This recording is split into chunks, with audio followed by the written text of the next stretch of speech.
a heck of a couple of days. Yes, I've had a busy week so far, Nigel. I should think so.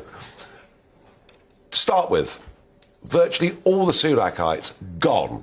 Yes. Just gone. Yeah. I mean, the sort of ideological night of the long knives that has gone on in Downing Street.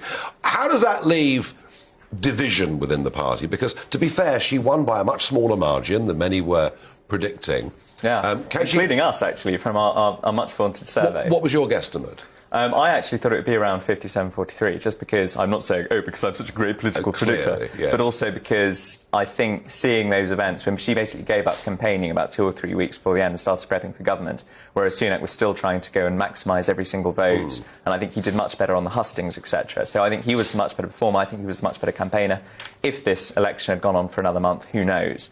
But I think certainly, I think we overestimated just how well she would do, and we misunderestimated how many people were don't knows, and then how they would actually break. And the differences between the two candidates actually were, I mean, it was quite personal at times. How divided is the Conservative Party, given that the Sunakites are cast out into the cold? I think it's a very difficult territory we're entering in terms of party unity. And I'm not one of those people who sort of says, oh, we must put party unity before everything else because the Conservative Party must be united going forward. No, I like a bit of debate. I like a bit of division because that's actually how you generate ideas, which, of course, is one of the many problems with Truss's current cabinet, is that it has people who are loyal to her, ideologically aligned with her, but not necessarily people who are going to challenge her when they think that she's going wrong.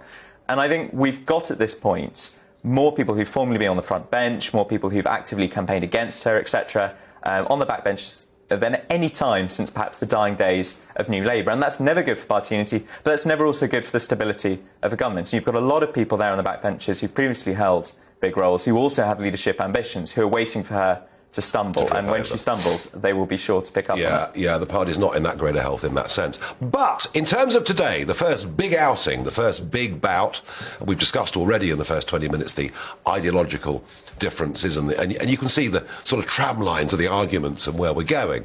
I mean, the one thing about Truss I don't know is she's got the big textbook ideas. We'll have to see about delivery. But as leader of the party, as Prime Minister of the country, did she win the first round? I think she did a very good performance. I would say that she won in the short term, but will not necessarily win in the long term from the sort of performance she gave today. She was very good at trotting out the sort of lines that Tory MPs love, whether it's defending low taxes, as you said, pretty much the first Tory leader to do that at PMQs for about 40-odd years. But also that comment about Labour not having a female leader, continually picking people from North London. As somebody from North London, I said there's nothing wrong with being from North London, but if, Labour might start to decide to pick from a larger pool when it actually comes to trying to appeal the country and win a general election. But I think Starmer was very cleverly setting up lines for the future, as John just pointed out, yes. Which is that things like the windfall tax are very popular. And we are going to go into the next few months if, as is expected, tomorrow she announces this policy where she's essentially paying 130, 170 odd billion to subsidise the energy companies to not raise bills, where people are going to turn around and say, well, that money that the government is paying, that usually comes back to me in taxes at some point, and that's going to these big energy companies who are making record profits. And that's going to be the Labour argument. Exactly, and that's going to be the Labour argument. It's going to resonate with a lot of people. Yeah, and I mean, I'm a free marketeer. I defend the rights of big companies to make profits. But she's got to understand that there's a reason why we don't usually get prime ministers who stand up at PMQs and make powerful free market arguments. It's because they don't usually resonate that much with the electorate. And Starmer has set up a very clear dividing line between Labour and the Tories. And I wonder if she's not going to be able to demonstrate sufficient ideological flexibility in the weeks and months going ahead. Labour are going to plug away at that issue, and they're already 15% ahead in the polls. Or to show the benefits of her policy. Exactly, which would be foreign direct investment, etc., but that's going to take time. Yeah. Not easy. William, thank you very much indeed.